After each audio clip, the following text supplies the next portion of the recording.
आजको क्लासमा हामीहरू छलफल गर्नेछौँ बीबीएस फर्स्ट इयरको एकाउन्टको न्यू कोर्सभित्र रहेको chapter accounting for long term liabilities यानि कि दीर्घकालीन दायित्व सम्बन्धी लेखाविधिको बारेमा। हामीलाई यो च्याप्टरबाट फाइनल एक्जाममा प्रब्लम आयो भने एउटा 2 मार्क्सको न्युमेरिकल प्रब्लम र एउटा 10 मार्क्सको न्युमेरिकल प्रब्लम गरेर जम्मा 12 मार्क्ससम्मको प्रब्लम हामीलाई यो च्याप्टरबाट सोध्न सक्छ।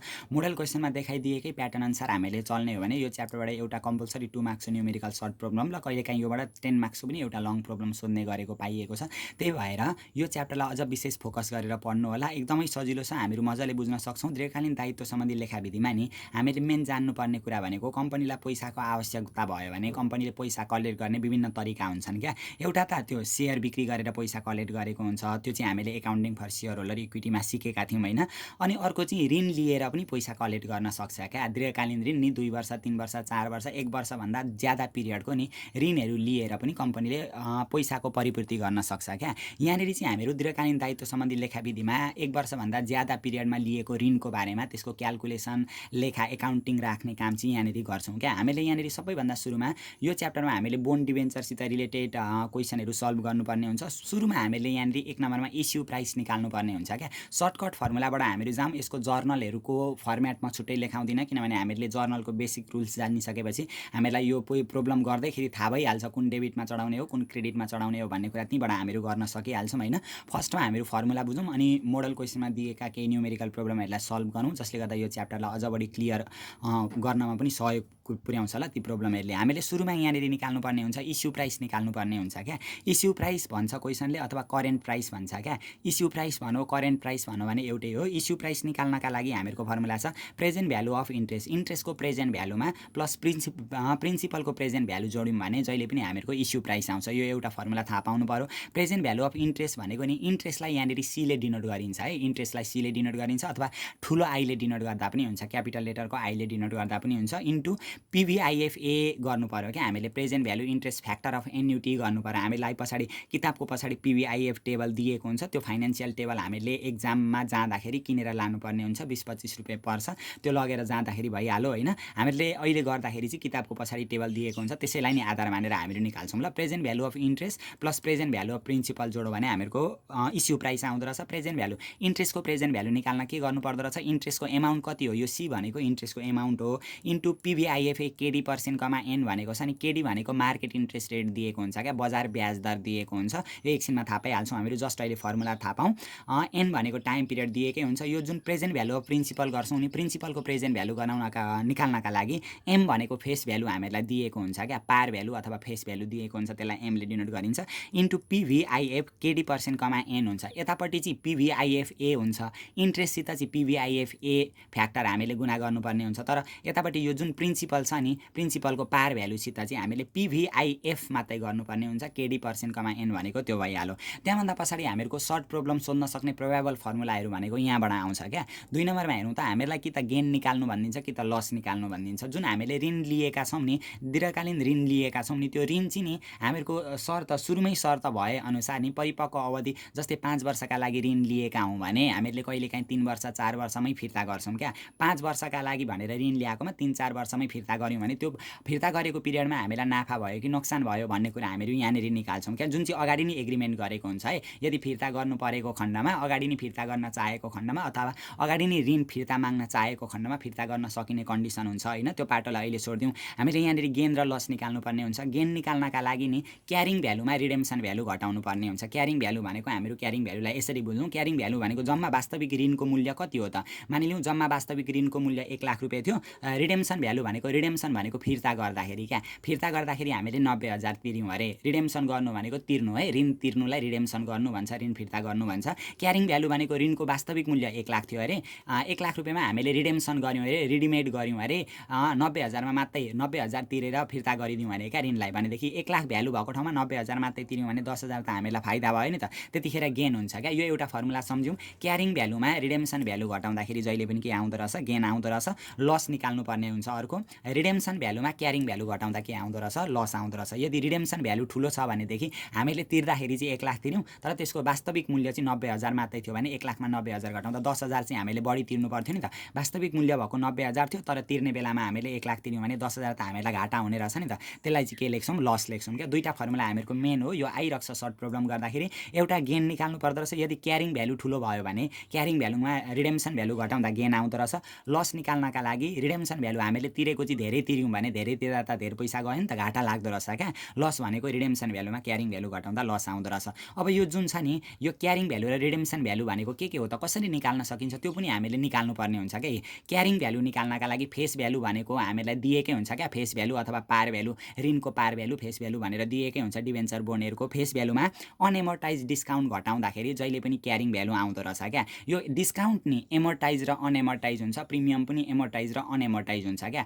त्यो जुन डिस्काउन्ट र प्रिमियमको पैसा हो नि त्यसलाई लगेर हामीले इन्ट्रेस्टमा एडजस्ट गर्नुपर्छ इन्ट्रेस्टमा एडजस्ट भइसकेको डिस्काउन्ट छ भने त्यो एमोर्टाइज डिस्काउन्ट हुन्छ इन्ट्रेस्टमा एडजस्ट हुन बाँकी डिस्काउन्ट प्रिमियम छ भने त्यो अनएमोर्टाइज डिस्काउन्ट अथवा प्रिमियम हुन्छ ल त्यो कुरा पनि अहिले छाडिदिउँ जस्ट यो फर्मुला सम्झौँ न क्यारिङ भ्यालु निकाल्नका लागि के गर्नु पर्दो रहेछ फेस भ्यालुमा अनएमोर्टाइज डिस्काउन्ट हामीले के गर्नु पर्दो रहेछ घटाउनु पर्दो रहेछ ल यो एउटा फर्मुला पनि इम्पोर्टेन्ट हो क्यारिङ भ्यालु यो जुन क्यारिङ भ्यालु त हामीलाई चाहियो क्यारिङ भ्यालु निकाल्न फेस भ्यालुमा अनएमोर्टाइज डिस्काउन्ट छ भने घटाउने अनएमोर्टाइज है टोटल डिस्काउन्ट होइन टोटल डिस्काउन्टमा यति एमोर्टाइज डिस्काउन्ट भनिदिन्छ होइन मानिलिउँ टोटल डिस्काउन्ट 10,000 छ भने एमोर्टाइज डिस्काउन्ट 8,000 भन्थ्यो भने अनएमोर्टाइज डिस्काउन्ट चाहिँ 2,000 हुन्छ है त्यसरी हामीले अनएमोर्टाइज डिस्काउन्ट घटाउनु पर्दो रहेछ क्यारिङ भ्यालु निकाल्न फेस भ्यालुमा अनएमोर्टाइज डिस्काउन्ट घटाउनु पर्दो रहेछ र प्रिमियम दिएको छ भने अनएमोर्टाइज प्रिमियम के गर्नु पर्दो रहेछ जोड्नु पर्दो रहेछ हामीले क्यारिङ भ्यालु निकाल्नको लागि अर्को छ हामीहरूको रिडेम्सन भ्यालु भन्छ क्या रिडेम्सन भ्यालु भनेको यो अघि हामीले लेख्यौँ नि यो रिडेम्सन भ्यालु कसरी निकालिँदो रहेछ त भन्दाखेरि रिडेम्सन भ्यालु भनेको तिर्दाखेरि हामीले कति तिर्यौँ त भनेदेखि यो जुन हामीलाई फेस भ्यालु क्वेसनमा दिएकै हुन्छ face value into call provision भनेर गर्नुपर्छ क्या कल प्रोभिजन पनि हामीलाई क्वेसनमा भनेकै हुन्छ क्या यति % भनेर 101%, 102% त्यसरी कल प्रोभिजन दिएको हुन्छ त्यति गर्ने बित्तिकै हामीहरूको के आउँछ रिडेम्सन भ्यालु आउँछ यति गर्ने बित्तिकै नि हामीले यो दीर्घकालीन दायित्व सम्बन्धी लेखाविधि यानि कि एकाउन्टिङ फर लङ टर्म लाइबिलिटिजको प्रब्लम मिलाउन सकिहाल्छौँ क्या बाँकी रहेको जर्नलहरूको कुराहरू हामीहरू क्वेसन गर्दै जाँदाखेरि त्यहीँबाट क्लियर हुन सकिहाल्छौँ अब एकैचोटि हामीहरू प्रब्लममा जान्छौँ सर्ट प्रब्लमलाई सल्भ गरेर पहिले हामीहरू हेर्छौँ त्यहाँभन्दा पछाडि हामीहरू लङ प्रब्लम सल्भ गरेर हेर्छौँ यो सजिलो च्याप्टर छ एक्जाममा आयो भने हामीहरूलाई यो च्याप्टरबाट धेरै मार्क्सको पनि आउँछ त्यही भएर अलिक फोकस गरेर पढौँ जस्तै हामीलाई यहाँनिर दिएको छ क्या accounting for long term liabilities भनेर दिएको छ क्वेसन ब्याङ्कमा हामीहरूको पेज नम्बर 169 देखि प्रब्लम दिएको रहेछ 7 नम्बरमा के भनेको छ भने 10% बोन्ड भनेको छ नि अब यो बुझ्दै जाउँ ल यसको मिनिङहरूलाई यो जुन बोन्डहरू भनेको छ डिबेन्चरहरू भनेको छ नि यो दीर्घकालीन ऋणहरू हो क्या लङ टर्म लाइबिलिटिज हो जसको पिरियड चाहिँ 1 वर्षभन्दा ज्यादा हुन्छ जस्तै हामीलाई यसरी 10% बोन्ड भन्छ नि 10% बोन्ड 10% डिबेन्चर भन्छ नि त्यो चाहिँ ऋणको ब्याज हो क्या कति % ब्याज रहेछ 10% रहेछ बोन्ड भनेको ऋण हो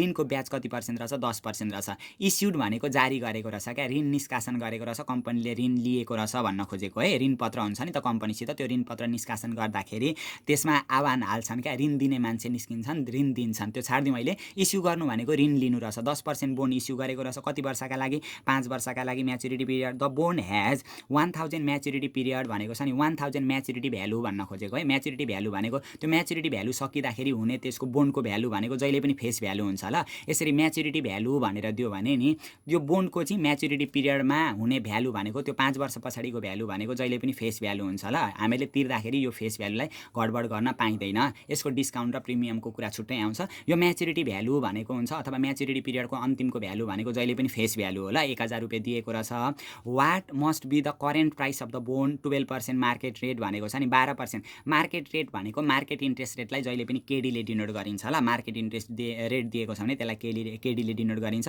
सबैभन्दा सुरुमा हामीहरू जाइहालौँ ल यहाँ क्वेसनमा के दियो हामीलाई फेस भ्यालु दिएको रहेछ त्यो जुन म्याच्युरिटी भ्यालु भन्छ नि त्यो म्याच्युरिटी पिरियडको अन्तिममा हुने भ्यालु भनेको जहिले पनि फेस भ्यालु हुन्छ कि त क्वेसनले तोकेरै हामीलाई फेस भ्यालु भन्दैको हुन्छ क्या कि त तोकेरै पार भ्यालु तोकेरै फेस भ्यालु भनिदियो भने त त्यही हामीले लेखिहाल्ने रहेछौँ तर म्याच्युरिटी भ्यालु भन्यो भने पनि त्यो के हुँदो रहेछ फेस भ्यालु हुँदो रहेछ र हामीलाई कुपन रेट दिएको छ नि कुपन रेट भनेको त्यो कुपन चिठा काट्ने रेट भनेको होइन है कुपन रेट भनेको ब्याजको दर भन्न खोजेको कति % रहेछ 10% बोन्ड भनेको छ नि त्यो बोन्डको जस्ट अगाडि यसरी दिएको पर्सेन्ट भनेको त्यो बोन्डको ब्याज दर हो क्या 10% ब्याज दर रहेछ त्यही भएर कुपन रेट भनेर हामीले लेख्यौँ 10% होइन त्यहाँभन्दा पछाडि अब यो जुन छ नि 10% ब्याज तिर्नु पर्यो अरे क्या 10%, के को 10% जति हो ऋणको फेस भ्यालु, जहिले पनि इन्ट्रेस्ट भनेको फेस भ्यालुबाट निकाल्नुपर्छ ल। जम्मा दिएको छ 1000, 1000 को 10% भनेको कति हुन्छ 100 रुपियाँ हुन्छ, त्यसलाई चाहिँ कुपन पेमेन्ट भन्छ क्या। कुपन पेमेन्टलाई सीले डिनोट गरिन्छ, सीले डिनोट गरिन्छ ल। जम्मा ब्याज चाहिँ 100 रुपियाँ रहेछ, अथवा यसलाई आईले डिनोट गर्दा पनि हुन्छ, ठुलो आईले डिनोट गर्दा पनि हुन्छ। कति पिरियडका लागि लिएको छ त ऋण यहाँनिर हेरौँ त, जम्मा लिएको छ 5 वर्षका लागि लिएको रहेछ, त्यही भएर हामीले रहेको यहाँनिर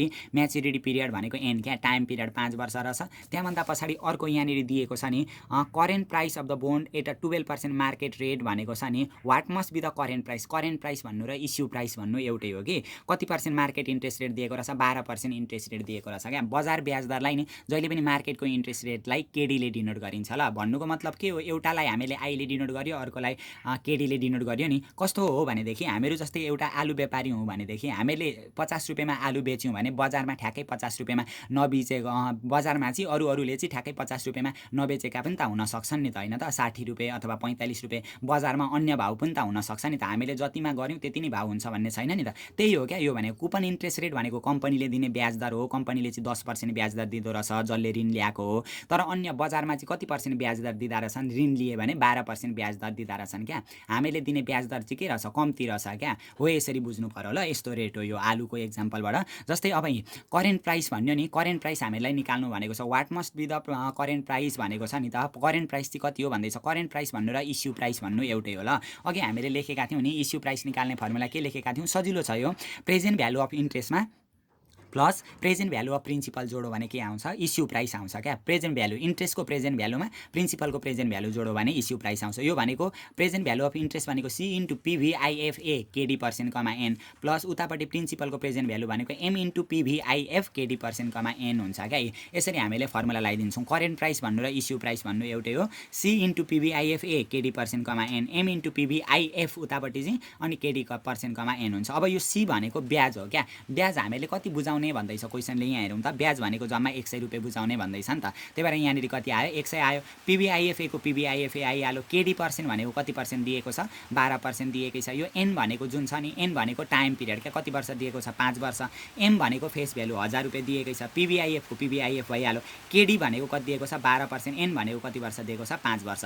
अब यति भइसकेपछि नि हामीले यो 100 को 100 भइहाल्यो। अब यहाँ हेरौँ त, हामीले कहाँ हेर्नु पर्यो, पिभिआइएफए 12% कमा 5 भनेको छ नि, पछाडि हामीहरूलाई फाइनेन्सियल टेबल दिएको हुन्छ, त्यहाँनिर गएर हेर्नुपर्ने हुन्छ। जस्तै हामीले त्यो पिभिआइएफए टेबल हेर्नका लागि यो पछाडि हेर्नु त, किताबमा पनि हामीलाई दिएको हुन्छ, टेबल पनि हामीहरू लान पाउँछौँ। हामीले एक्जाममा चाहिँ टेबल किनेर लानुपर्ने हुन्छ ल। जस्तै यो पिभिआइएफ टेबल छ, हामीले हेर्नुपर्ने भनेको त अहिले सुरुमा त पिभिआइएफए टेबल हेर्नुपर्ने हो नि त। पिभिआइएफए टेबलको 12% कति वर्षमा, 5 वर्षमा हेर्नु पर्यो क्या। 5 वर्षमा 12% हेर्नु पर्यो। कहाँ हेर्नु पर्यो, पिभिआइएफए टेबल हेर्नु पर्यो। यहाँ हामीहरूको पिभिआइएफ टेबल दिएको रहेछ होइन, यतापट्टि पल्टाउँदै जानु पर्यो। यहाँ पनि हामीलाई के दिएको छ, पिभिआइएफ टेबल दिएको छ, उतापट्टि पनि पिभिआइएफ टेबल दिएको छ। हामीलाई चाहिए पिभिआइएफए हो। यहाँ पनि पिभिआइएफ टेबल दिएको छ होइन, हामीलाई चाहियो भने पिभिआइएफए टेबलको कति पर्सेन्ट चाहिएको छ, 12% चाहिएको छ। कति वर्षमा, 5 वर्षमा क्या, 12%। यहाँ हेर्दै जाउँ त, पर्सेन्ट भनेको यहाँ दिएको छ, माथि दिएको छ, यहाँ 10% मात्रै दिएको छ। हामीलाई चाहिए कति पर्सेन्ट हो, 12% चाहिएको। यहाँ 11% दिएको छ, यहाँ कति पर्सेन्ट दिएको छ, 12% दिएको छ। कति वर्षमा चाहिएको हो, 5 वर्षमा चाहिएको। सिधा आउने यहाँनिर छ होइन, 5 वर्षको सिधै, 5 वर्षको सिधा, 12% को सिधा कति रहेछ, 3.6048 रहेछ क्या। त्यो भ्यालु लगेर हामीले यहाँनिर राखिदिनु पर्ने हुन्छ, 3.6048 गरेर। अनि प्लस अनि अर्को यो फेरि 1000 भयो नि, यो फेस भ्यालु भनेको 1000 छ नि त यहाँनिर, 1000 को 1000 भइहाल्यो होइन। हामीहरूको एम दिएको छ नि माथि, एम भनेको फेस भ्यालु हो, 1000 भइहाल्यो। अनि फेरि पिभिआइएफ केडी% कमा एन छ नि, केडी भनेको फेरि अब हेर्नु पर्यो हामीले अर्कोचोटि पिभिआइएफ टेबलमा हेर्नु पर्यो क्या। पिभिआइएफ टेबलको 12% 5 वर्षमा। अब हेर्छौँ पिभिआइएफ टेबल 12%, पिभिआइएफ भनेको हामीहरूको अघिल्लो टेबल हो। पिभिआइएफ टेबल यहाँनिर दिएको छ 12%, यहाँ 10% मात्रै छ, हामीलाई चाहिएको 12% हो नि त। पिभिआइएफ टेबलको 12% कति वर्षमा, 5 वर्षमा, 0.5674, 5 को सिधा यता 12 को सिधा 0.5674 छ।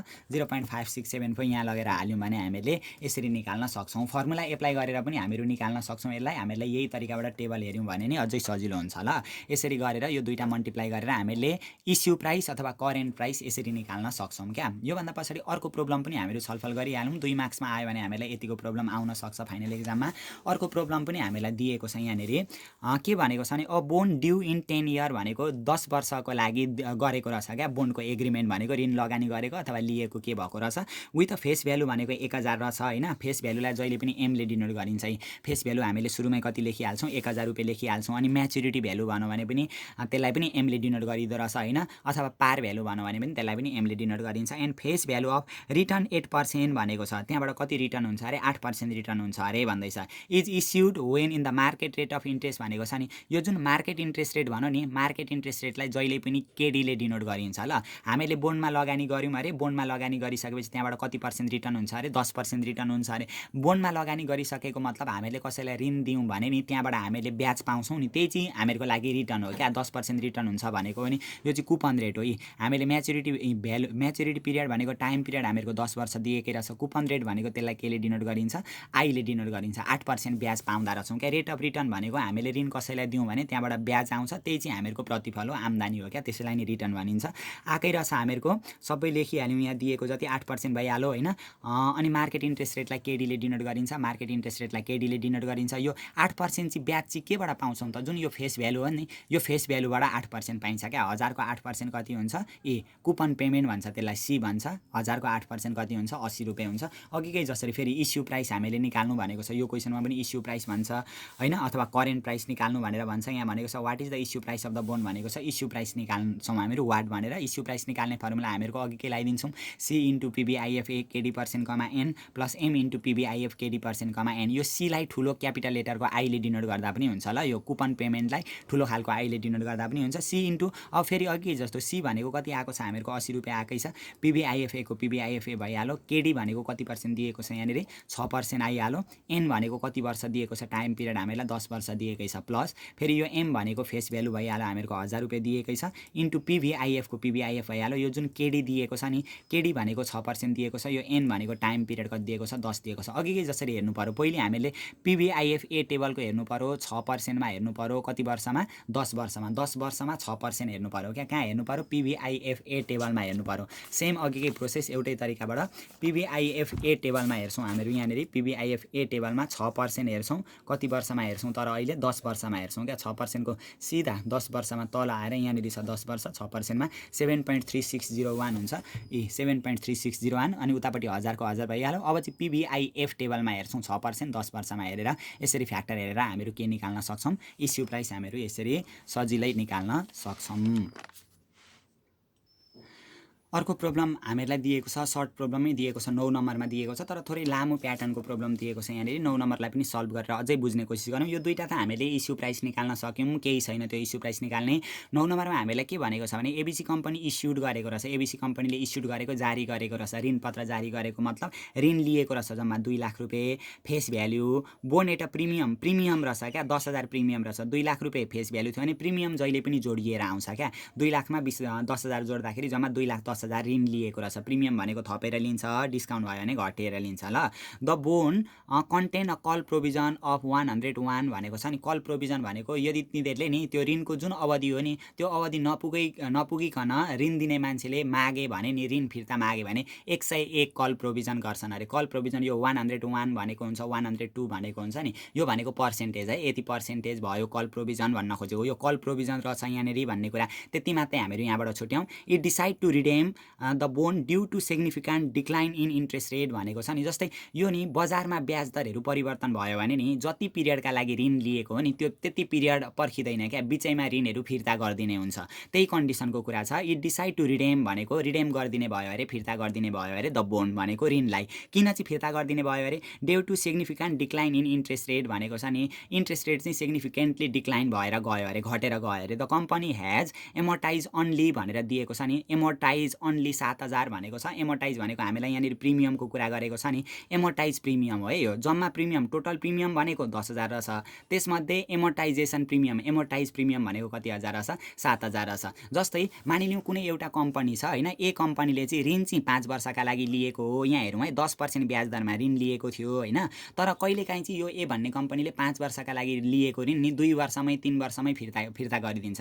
किन गरिदिन्छ भने यो एबिसी कम्पनीले यो जुन 10%मा लिएको हो नि ऋण, तर भरे 2 वर्ष पछाडि चाहिँ अन्य ठाउँबाट 5% ब्याज दरमा ऋण पाउने भयो अरे, भने यो 10% ब्याज तिरेर बसिराख्दैन क्या, यसको पैसा फिर्ता गरेर अर्को सस्तो ब्याज दरबाट ऋण लिन्छ क्या, हो त्यस्तो कन्डिसन हुन्छ क्या। इन्ट्रेस्ट रेट बजारमा नि यो जुन कम्पनीले ऋण लिएको ब्याज दर हो नि, त्यो ब्याज दरभन्दा बजारमा ब्याज दर चाहिँ कम्ती भयो भनेदेखि नि त्यस्तो अवस्थामा चाहिँ ब्याङ्क कुनै पनि कम्पनीले नि तिरिदिन्छ क्या, ऋण तिरेर फेरि त्यो घटेको ठाउँबाट अनि सस्तो ब्याज दरबाट ऋण लिन्छ। त्यो अहिले पाटो छोडिदिउँ होइन। हामीलाई यहाँनिर दिएको छ, के दिएको छ, फेस भ्यालु यो इस्यु भनेको छ नि 2 लाख रुपियाँ फेस भ्यालु भनेको छ। फेस भ्यालुलाई एमले डिनोट गरिन्छ, 2 लाख रुपियाँ भइहाल्यो। अनि यहाँ हामीलाई भनेको छ प्रिमियम कति दिएको छ, टोटल प्रिमियम भनेर दिएको छ हामीलाई 10,000 प्रिमियम भनेर दिएको छ होइन।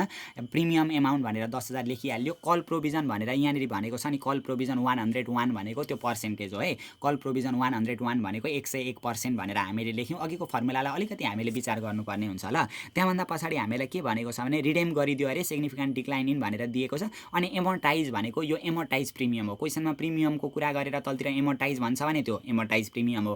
माथि चाहिँ डिस्काउन्टको कुरा गरेर तल एमोर्टाइज भन्छ भने त्यो एमोर्टाइज डिस्काउन्ट होला। त्यसरी बुझ्नुपर्ने हुन्छ। यहाँ हेरौँ त, एमोर्टाइज प्रिमियम भनेको जम्मा 7,000 रहेछ, जम्मा प्रिमियम भनेको 10,000 हो। 10,000 मा एमोर्टाइज भइसकेको रहेछ क्या। एमोर्टाइजको मतलब त्यसलाई हामीले इन्ट्रेस्टमा लगेर एडजस्ट गर्नुपर्ने हुन्छ। इन्ट्रेस्टमा एडजस्ट भइसकेको रहेछ 7,000। त्यो चाहिँ भरे हामीहरू पछिल्लो क्लासमा सेड्युलमा बनाउन सिक्छौँ ल, अझै बढी क्लियर हुन्छ।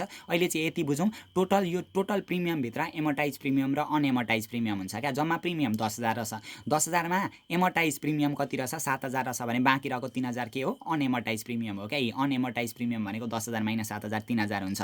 अब यहाँभन्दा पछाडि हामीलाई के को जर्नल इन्ट्री बनाउनु भनेको छ त, यहाँनिर हेरौँ त, generalized the redemption of bond भनेको छ नि। रिडेम्सन भनेको तिर्नु, के तिर्नु, बोन्ड भनेको ऋण तिर्दा। ऋण तिर्दाखेरिको जर्नल इन्ट्री बनाउनु भनेको छ। ऋण तिर्दाखेरि कि त नाफा हुन्छ कि त नोक्सान हुन्छ क्या। यो दुईटा कुरा ख्याल गर्नु पर्यो। कि त नाफा हुन्छ, कि त बढी तिरेका छौँ भने नाफा हुन्छ, कम्ती तिरेका छौँ भने नोक्सान हुन्छ। त्यो नाफा नोक्सान हामीले निकाल्नु पर्ने हुन्छ क्या। यहाँ हेरौँ है, त्यसका लागि नाफा र नोक्सान निकाल्नका लागि हामीलाई क्यारिङ भ्यालु र रिडेम्सन भ्यालु चाहिन्छ। अघि हामीले फर्मुला पनि डिस्कस गरेका थियौँ नि, गेन र लस निकाल्नका लागि carrying value minus redemption value. यदि क्यारिङ भ्यालु ठुलो आयो भने क्यारिङ भ्यालुमा रिडेम्सन भ्यालु घटाउँदा गेन आउँछ होइन। यदि हामीहरूको रिडेम्सन भ्यालु ठुलो आयो भने रिडेम्सन भ्यालुमा क्यारिङ भ्यालु घटाउँदा के आउँदो रहेछ, लस आउँदो रहेछ। त्यही अनुसार त हामीले यहाँनिर चल्ने हो। त्यही भएर सबैभन्दा सुरुमा हामीले क्यारिङ भ्यालु निकाल्यौँ। क्यारिङ भ्यालु निकाल्ने अघि फर्मुला हामीलाई थाहा छ नि, प्रिमियम थियो भने जोड्छौँ। कस्तो प्रिमियम, अनएमोर्टाइज प्रिमियम मात्रै जोडिन्छ क्या। क्यारिङ भ्यालु भनेको फेस भ्यालुमा अनएमोर्टाइज प्रिमियम जोडिन्छ भनेको 2 लाखमा 3,000 जोड्दा जम्मा 2,30,000। वास्तविक रूपमा ऋणको मूल्य 2,30,000 रहेछ। तर रिडेम्सन चाहिँ कतिमा गरेको छ, यहाँ हेरौँ त। रिडेम्सन भनेको यो जति मागेका छन् नि, कल प्रोभिजन जति छ नि त्यति माग्छन् क्या। यो जुन फेस भ्यालु छ नि, फेस भ्यालुको यो कल प्रोभिजन गर्नुपर्ने हुन्छ क्या। अघि हामीले फर्मुला हेरेका थियौँ नि, रिडेम्सन भ्यालु निकाल्ने face value into call provision भनेर, रिडेम्सन भ्यालु भनेको face value into call provision भनेर गरेका थियौँ नि। यति फर्मुला जान्यौँ भने हामीले सबै मिलाउँछौँ क्या।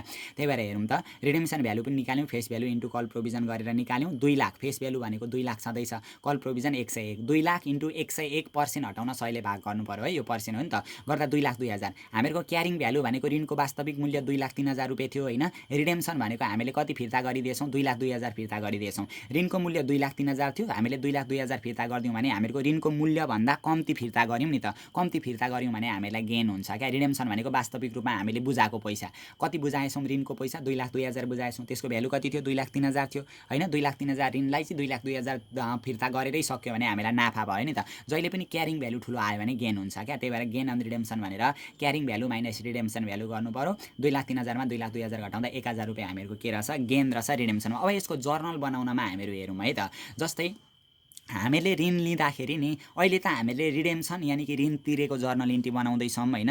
ऋण लिँदाखेरि हामीहरूको के हुन्थ्यो भनौँ त, कोहीबाट हामीले ऋण लियौँ भने त्यो हामीहरूको दायित्व हो नि। दायित्व जहिले पनि क्रेडिटमा हुन्छ। यो एउटा पोइन्टलाई बुझौँ ल। हामीले ऋण लियौँ भने त्यो हामीहरूको दायित्व हो, त्यो क्रेडिटमा हुन्छ। तर यदि ऋण तिर्दैछौँ भने, ऋण तिर्यौँ भने त्यो दायित्व घट्छ। दायित्व घट्यो भने डेबिटमा। ऋण लिँदाखेरि दायित्व बढ्छ, त्यो क्रेडिटमा जान्छ। ऋण तिर्दाखेरि हामीहरूको दायित्व घट्छ, त्यो कतापट्टि जान्छ, डेबिटमा जान्छ। त्यही भएर बोन्ड बोन पेएबल भनेको बोन भनेको ऋण हो क्या, ऋणपत्र। पेएबल भनेको हामीले तिर्नुपर्ने जुन थियो नि, तिरेपछि त त्यो घट हो, त्यही भएर बोन पेएबल हामीले डेबिटतिर लेख्नुपर्ने हुन्छ क्या। सुरुमा ऋण ल्याउँदाखेरिको जर्नल बनाउँदा चाहिँ बोन पेएबल हामीहरूको क्रेडिटमा हुन्छ, किन ऋण ल्याउँदैछौँ भने त हामीहरूको दायित्व बढ्यो नि त, तर ऋण तिर्यौँ भने त त्यो दायित्व घट्यो, त्यही भएर बोन पेएबल एकाउन्ट डेबिटमा जान्छ। बोनको मूल्य कहिले पनि पार भ्यालुभन्दा चेन्ज हुँदैन ल। बोनको मूल्य, डिबेन्चरको मूल्य पार भ्यालु कति छ, 2 लाख छ भने 2 लाख रुपियाँ आउँछ। अनि यहाँ हेरौँ त प्रिमियम एमोर्टाइजेसन एकाउन्ट भनेर, प्रिमियम एमोर्टाइजेसन यहाँ हामीले हिसाब गर्दाखेरि नि यदि हामीले त्यो ऋण तिर्दाखेरि नि अनएमोर्टाइज प्रिमियम छ भने त्यसलाई पनि डेबिट गर्नुपर्छ। यो बुझौँ ल, यो कन्डिसन मजाले बुझिन्छ, केही छैन। अनएमोर्टाइज प्रिमियम छ भने त्यसलाई डेबिट गर्नु पर्यो। यदि डिस्काउन्टको कन्डिसन थियो र अनएमोर्टाइज डिस्काउन्ट थियो भने त्यसलाई क्रेडिट गर्नु पर्थ्यो। अनएमोर्टाइज प्रिमियमलाई के गर्नु पर्यो, डेबिट गर्नु पर्यो। अनएमोर्टाइज प्रिमियम कति दिएको छ, प्रिमियम पनि अनएमोर्टाइज प्रिमियमलाई डेबिट गर्नु पर्यो है। कति हजार दिएको छ, 3000 दिएको छ, त्यही भएर अनएमोर्टाइज प्रिमियम अथवा प्रिमियम एमोर्टाइजेसन एकाउन्ट पनि डेबिट गर्यौँ 3000 होइन। हामीलाई नाफा भएको छ, कति हजार नाफा भएको छ, 2000 नाफा भएको हो नि त हामीलाई होइन। 2000 कि कति हजार नाफा भएको छ, 1000 रुपियाँ नाफा भएको छ। All income and gain account credit, त्यही भएर गेन अन रिडेम्सन एकाउन्ट क्रेडिटमा गयो 1000। हामीले ऋण तिर्दाखेरि हामीहरूको पैसा गयो क्यास एकाउन्ट, कति ऋण कति पैसा गयो त, जति हामीले रिडेम्सन गरेका हौँ नि त्यति पैसा गयो। कति दिएको रहेछ, 2,02,000। 2,02,000। यो पोइन्टलाई फेरि एकचोटि बुझौँ है। जस्तै हामीले ऋण लिँदाखेरि हामीहरूको ऋण भनेको त दायित्व बढ्यो भने क्रेडिटमा हुन्छ। ऋण लिँदाखेरि दायित्व क्रेडिटमा हुन्छ। अब त्यो दायित्व बढेको कारणले क्रेडिटमा गएको हो नि त, तर ऋण हामीले तिर्दाखेरि त दायित्व घट्यो भने कतापट्टि जान्छ, डेबिटमा। बोन पेएबल भनेको हामीहरूको दायित्व हो, त्यो तिरिसकेपछि घट्छ, त्यही भएर डेबिटमा जान्छ। यदि त्यो ऋण तिर्दाखेरि नि अनएमोर्टाइज प्रिमियम छ भने त्यसलाई पनि डेबिट गर्नु पर्यो। अनएमोर्टाइज प्रिमियम हामीहरूको कति हजार छ, 3000, त्यसलाई पनि डेबिट गर्नु पर्यो। यदि अनएमोर्टाइज डिस्काउन्ट थियो भने चाहिँ त्यसलाई के गर्नुपर्छ, क्रेडिट। यदि ऋण तिर्दाखेरि हामीलाई नाफा भयो भने क्रेडिट गर्नु पर्यो, नोक्सान भएको थियो भने डेबिट गर्नु पर्थ्यो। All expenses and losses account त डेबिट हो नि त। अहिले के भएको छ, नाफा भएको छ, गेन अन रिडेम्सन एकाउन्ट के गर्नु पर्यो, क्रेडिट गर्नु पर्यो नाफालाई। 2 ऋण तिर्दाखेरि पैसा जान्छ, त्यही भएर 2 क्यास एकाउन्ट गर्नु पर्यो। 2,30,000, 2,02,000 फर रिडेम्सन अफ बोन्ड। यो क्यास एकाउन्ट कति चाहिँ गयो त, जति हामीले रिडेम्सन गऱ्यौँ नि, जति ऋण तिर्यौँ त्यति हामीहरूको पैसा जाने हो क्या, त्यही भएर यहाँनिर के गर्यौँ, 2,02,000 गर्यौँ। थोरै डिफ्रेन्ट खालको पनि जस्तो लाग्छ, तर यो तयारी तपाईँहरूले अलिकति गर्नुभयो भने मिलाइहाल्नुहुन्छ। त्यहाँभन्दा पछाडि हामीलाई भनेको छ gain or loss on the early redemption of bond भनेको छ नि। इयरली रिडेम्सनको मतलब के हो भनेदेखि जुन हामीले परिपक्व अवधिका लागि 5 वर्षका लागि ऋण लिएका हौँ नि, 5 वर्षका लागि ऋण लिएकोमा हामीले 5 वर्षमा तिर्नुपर्ने ठाउँमा 2-3 वर्षमै तिर्यौँ। ऋण तिर्ने टाइम पिरियडभन्दा अगाडि तिर्यौँ भने त्यसलाई इयरली रिडेम्सन अफ बोन्ड भन्छ क्या। यहाँ हामीलाई के भनेको छ भने gain or loss on the early redemption of bond भनेको छ क्या। नाफा अथवा नोक्सान के भयो त यो इयरली रिडेम्सन अफ बोन्डमा भनेर सोध्दैछ क्या। हामीलाई के भएको छ, नाफा भएको छ, त्यही त लेखिदिनु पर्ने हो। Gain on early redemption bond of ₹1000 भनेर हामीले लेख्नुपर्ने हुन्छ। त्यहाँभन्दा अर्को आइटम हामीलाई यहाँनिर के भनेको छ भने indicate where and how gain or loss would be reported भनेको छ। वेयर कहाँ, हाउ कसरी, गेन र लस वुड बी रिपोर्टेड भनेको छ क्या। यो जुन हामीहरूको नि नाफा अथवा नोक्सान आउँछ नि, कहिलेकाहीँ गेन आउँछ, हामीले ऋण तिर्दाखेरि कहिलेकाहीँ नाफा आउँछ, कहिलेकाहीँ ऋण तिर्दाखेरि कहिलेकाहीँ नोक्सान आउँछ हो। त्यो गेन, नाफा र नोक्सानलाई चाहिँ हामीले कहाँ र कसरी एडजस्ट गर्छौँ भनेर सोध्दैछ। यो नाफा नोक्सानलाई एडजस्ट गर्ने भनेको जहिले पनि इन्कम स्टेटमेन्टमा लगेर एडजस्ट गरिन्छ क्या। इन्कम स्टेटमेन्टमा चाहिँ कहाँनिर चाहिँ लगिन्छ त, वेयर एन्ड हाउ, कहाँ र कसरी लगिन्छ भन्दैछ क्या। यहाँनिर यहाँ हेरौँ है, the amount of gain on redemption of bond, यहाँ हेरौँ है। यदि हामीले गेन रिडेम्सन गर्दा ऋण तिर्दाखेरि नाफा भएको छ भने इज एडेड, नाफा भएको छ भने त त्यसलाई हामीले जोड्नु पर्यो, एड गर्नु पर्यो, जोड्छौँ कहाँ लगेर, to the other income and expenses heading after calculating operating income on income statement भनेको छ। हामीले इन्कम स्टेटमेन्ट गर्दाखेरि सबैभन्दा सुरुमा सेल्स जान्छ, सेल्सदेखि पछाडि lace cost of goods sold हुन्छ, त्यसभन्दा पछाडि ग्रस प्रफिट आउँछ, त्यहाँभन्दा पछाडि हामीले अपरेटिङ एक्सपेन्सेस घटाउनु पर्ने हुन्छ। अपरेटिङ एक्सपेन्सेस घटाइसकेपछि हामीले अपरेटिङ इन्कम छन् भने जोड्नु पर्ने हुन्छ। त्यहाँभन्दा पछाडि एउटा टपिक्स हुन्छ क्या, यहाँ हेरौँ है। त्यहाँभन्दा पछाडि एउटा अदरको टपिक्स हुन्छ क्या, अदर इन्कम र एक्सपेन्सेसको टपिक्स हुन्छ। त्यहाँनिर रिडेम्सन गर्दा गेन र लस भएको छ भने नि, गेन अथवा लस भएको छ भने, लस भयो भने त्यहाँ लगेर घटाउनुपर्छ, नाफा भयो भने त्यहाँ लगेर जोड्नुपर्छ ल। एउटा सजिलो, यो नेपालीबाटै लेख्दा पनि हुन्छ। The amount of gain on redemption of bond, यो रिडेम्सन गर्दाखेरिको गेन, बोन्डको गेनलाई is added to the other income, कहाँ लगेर एड गर्छौँ, अदर इन्कममा लगेर एड गर्छौँ। And expenses heading after calculating operating income, operating income जुन इन्कम स्टेटमेन्टमा हामीले अपरेटिङ इन्कम निकाल्छौँ नि, त्यो अपरेटिङ इन्कम निकालिसके पछाडि त्यहाँनिर एउटा अदर इन्कमको एउटा टपिक्स आउँछ, त्यो अदर इन्कममा लगेर चाहिँ यो बोन्डको गेनलाई रिडेम्सन गर्दाखेरिको गेनलाई लगेर एडजस्ट गर्छौँ भनेर लेख्नु पर्यो ल। लस आएको थियो भने पनि त्यस्तै हो, हामीले यो लस आएको थियो भने चाहिँ लेस गर्थ्यौँ भनेर लेख्नु पर्यो है। कहाँनिर लगेर त्यही अदर एक्सपेन्सेसमा लगेर त्यहाँनिर लगेर एडजस्ट गर्छौँ भनेर हामीले गर्नुपर्ने हुन्छ है। अदर एक्सपेन्सेस भन्ने एउटा टपिक्स हुन्छ, अदर इन्कम एन्ड एक्सपेन्सेस भन्ने त्यही एक्सपेन्सेसमा लगेर चाहिँ हामीले घटाएर देखाउनु पर्ने हुन्छ। यसरी यो गर्नु पर्यो ल, यो पनि बुझौँ। अब अर्को प्रब्लममा हामीहरू जाउँ। अर्को प्रब्लम पनि हामीलाई सजिलै दिएको छ, त्यस्तो गाह्रो खालको छैन, यो ट्राई गर्दै जाउँ। खुसी कम्पनी इस्युड बोन्ड भनेको छ, खुसी कम्पनीले बोन्ड इस्यु गरेको रहेछ 2 लाख। अघि कसले गरेको थियो? एबिसी कम्पनीले 2 लाख रुपियाँको प्रिमियम 10,000 मा इस्यु गरेको थियो होइन, प्रिमियम बढाएर इस्यु गरेको रहेछ। अहिले चाहिँ खुसी कम्पनीले इस्यु गरेको रहेछ 2 लाखको, फर रुपिज 1,89,000 भनेको छ नि, 2 लाखको फेस भ्यालु भएकोलाई चाहिँ 1,89,000 मै जारी गरेको रहेछ, भनेको 11,000 डिस्काउन्ट दिएको रहेछ। Prepare the journal entry to record the issuance of bond भनेको छ। दुईटा पाटो हेरौँ है। अघि हामीले तिर्दाखेरिको जर्नल बनाउन सिक्यौँ नि, ऋण तिर्दाखेरिको जर्नल बनाउनु भनेको थियो क्या। रिडेम्सन अफ बोन्ड भनेको ऋण तिर्दाखेरिको जर्नल हो। यहाँनिर चाहिँ कहिलेको त? इस्यु गर्दाखेरिको जर्नल बनाउनु भन्नु। Prepare the journal entry to record the issuance of bond भन्नु नि, बोन्ड इस्यु गर्दाखेरिको क्या, ऋण लिँदाखेरिको जर्नल बनाउनु पर्यो। So how the bond would be reported on the balance sheet भनेको ब्यालेन्स सिटमा कसरी देखाइन्छ त्यो इस्यु गर्दाखेरि त्यो पनि देखाउनु भनेको छ। अब यहाँ हेरौँ, यो सजिलो दिएको छ। हामीले यो खुसी कम्पनीले ऋण लिएको हो नि त, बोन्ड इस्यु गरेको मतलब ऋण लिएको हो क्या। ऋण लिँदाखेरि के आउँछ? ऋण लिँदाखेरि पैसा आउँछ। ऋण तिर्दाखेरि चाहिँ पैसा जान्छ, क्रेडिटमा थियो अघि होइन। अब ऋण लिँदाखेरि चाहिँ पैसा आउँछ क्या, ठिक्क अपोजिट ल। यो दुईटा कुरा मजाले प्र्याक्टिस गरियो भने बुझिहालिन्छ। अहिले ऋण लिएको हो भने what comes in debit, 2 lakh रुपियाँ थियो होइन, त्यसको इस्यु बोन्डको मूल्य 2 लाख थियो, तर फर रुपिज 1,89,000 भनेको 1,89,000 मै जारी गरेको रहेछ, 11,000 डिस्काउन्ट लिएको रहेछ भन्ने हो ल। त्यसलाई कसरी? ऋण लिँदाखेरि पैसा आउँछ, क्यास एकाउन्ट डेबिट भयो, कति पैसा आयो? 1,89,000 पैसा आयो होइन। छुट रहेछ नि त, डिस्काउन्ट रहेछ, discount on issue of bond पनि भयो 11,000 होइन। यो पनि छुट पनि त डेबिट हुन्छ, डिस्काउन्ट टु बोन्ड पेएबल। ऋण लिइसकेपछि त दायित्व भयो नि त। अघि पो ऋण तिर्दाखेरि दायित्व घट्थ्यो, त्यो डेबिटमा जान्थ्यो त दायित्व घटेपछि। अहिले ऋण लिँदाखेरिको जर्नल बनाउँदैछौँ नि त, ऋण लिँदाखेरि त दायित्व बढ्छ, लाइबिलिटिज बढ्यो भने क्रेडिटमा जान्छ, बोन्ड पेएबल एकाउन्ट। यसरी 2 लाख लेख्छौँ। For issue of bond at a discount भनेर डिस्काउन्टमा जारी गरेको हो भनेर हामीले लेखिदिन्छौँ। त्यहाँभन्दा पछाडि अर्को यो ब्यालेन्स सिटमा पनि देखाउनु भनेको छ क्या। So how the bond would be reported on balance sheet at the date of issuance भनेको छ नि। इस्यु गर्दाखेरि चाहिँ हामीले ब्यालेन्स सिटमा कसरी देखाउन सक्छौँ भन्दैछ क्या। बोन्डलाई मात्रै भनेको, पुरै ब्यालेन्स सिट बनाउनु भनेको होइन। पुरै ब्यालेन्स सिट बनाउनु भनेको भए त सम्पूर्ण ब्यालेन्स सिटमा जाने आइटमहरू दिन्थ्यो। यो पार्सियल ब्यालेन्स सिट हो क्या, एउटा ब्यालेन्स सिटको एउटा पार्ट मात्रै हो। त्यही भएर खुसी कम्पनी पार्सियल ब्यालेन्स सिट भनेर लेख्छौँ, एजन भनेर लेख्छौँ। यो बोन्ड भनेको लङ टर्म लाइबिलिटिज हो क्या, किनभने यसको पिरियड भनेको त 1 वर्षभन्दा ज्यादा हुन्छ नि त। त्यो ब्यालेन्स सिटमा एउटा लङ टर्म लाइबिलिटिज भन्ने टपिक्स हुन्छ, त्यहाँनिर बोन्डहरू, डिभेन्चरहरू, लङ टर्म लोनहरू, ब्याङ्क लोनहरू हो त्यस्तो जान्छन् क्या। त्यही भएर यहाँ हेरौँ त, बोन्ड पेएबल भनेर 2 लाख लेख्यौँ, त्यसमा डिस्काउन्ट छ भने घटाएर यसरी गर्नु पर्यो। प्रिमियम थियो भने जोडेर एडजस्ट गर्नुपर्ने हुन्छ, त्यस्तो हो ल। हामीले के गर्यौँ त? ऋण लिँदाखेरि पैसा आयो, छुट दिएका रहेछौँ, डिस्काउन्ट जहिले पनि डेबिट हुन्छ, प्रिमियम थियो भने जहिले पनि के हुन्छ? क्रेडिट हुन्छ। अब अर्को क्वेसन प्रिमियमसित रिलेटेड होला सायद। अर्को प्रब्लमबाट अझै बढी विस्तृतमा हामीहरू इन्फर्मेसन लिन्छौँ। Great company issue bond 2 lakh रुपियाँ, 2 लाख रुपियाँमा इस्यु गरेको रहेछ ग्रेट कम्पनीले, तर त्यसको फर रुपिज कतिमा? 2,10,000 चाहिँ पैसा लिएको रहेछ ल। यो अगाडि दिएको यति, अनि फर रुपिज भन्छ नि, फर रुपिज भनेको चाहिँ त्यति रुपियाँ पैसा लिएको भन्ने कुरा हो है, पैसा। अब यहाँ हेरौँ, अनि prepare the journal entry to record the issuance of bond भनेको चाहिँ जर्नल इन्ट्री बनाउनु पर्यो। 2 लाख रुपियाँ फेस भ्यालु थियो होइन, ऋणको मूल्य थियो, तर कति रुपियाँ लिएछ? 2,10,000। वाट कम्स इन डेबिट, 2,10,000 लियो भने त 2,10,000 पैसा आयो, क्यास एकाउन्ट डेबिट 2,10,000 भइहाल्यो होइन। तर हामीले तिर्नुपर्ने यो प्रिमियम रहेछ नि त, 10,000 त प्रिमियम रहेछ नि त। प्रिमियम जहिले पनि क्रेडिटमा हुन्छ, डिस्काउन्ट डेबिटमा हुन्छ, प्रिमियम क्रेडिटमा हुन्छ क्या। बोन्ड पेएबल एकाउन्ट भनेको तिर्नुपर्ने ऋण भनेको पछि म्याच्युरिटी पिरियड सकिँदाखेरि कहिले पनि बोन्डको मूल्य चेन्ज हुँदैन क्या। फेस भ्यालु 2 लाख रुपियाँ हो भने 2 लाख रुपियाँ नै हुन्छ। प्रिमियम अन बोन्ड भनेको प्रिमियम जहिले पनि कतापट्टि हुन्छ? क्रेडिटमा हुन्छ। अघि पनि त डिस्काउन्ट हुँदा पनि त बोन्डको मूल्य त चेन्ज थिएन नि त, 2 लाखै थियो। यहाँ प्रिमियम हुँदा पनि कसरी चेन्ज हुन्छ त? डिस्काउन्ट हुँदा चेन्ज थिएन भने प्रिमियम हुँदा पनि चेन्ज हुँदैन, हो यसरी हुन्छ ल। डिस्काउन्ट भयो भने डेबिट, प्रिमियम भयो भने क्रेडिट। यसको पनि ब्यालेन्स सिट बनाउनु भनेको छ। अघि डिस्काउन्ट चाहिँ ब्यालेन्स सिट बनाउँदाखेरि डिस्काउन्ट हामीले घटाएका थियौँ नि, यहाँनिर लेस गरेका थियौँ। अब प्रिमियम हुँदाखेरि ब्यालेन्स सिटमा के गरिदिन्छौँ? जोडिदिन्छौँ क्या। 2 लाख रुपियाँमा प्रिमियम जोडेर यसरी हामीहरू यो ब्यालेन्स सिट बनाउन सक्छौँ, पार्सियल ब्यालेन्स सिट बनाउन सक्छौँ। यहाँभन्दा पछाडिको नि क्वेसनहरू हामीहरूको लङ प्रोब्लमसित रिलेटेड रहेका छन्। लङ प्रोब्लम पनि हामीहरू यो च्याप्टरको सबै सल्भ गर्दै जान्छौँ। त्यहाँभन्दा पछिल्लो क्लासमा हामीहरू एनएफआरएससित रिलेटेड इन्कम स्टेटमेन्ट, क्यास फ्लोहरू बनाउन पनि सिक्नेछौँ।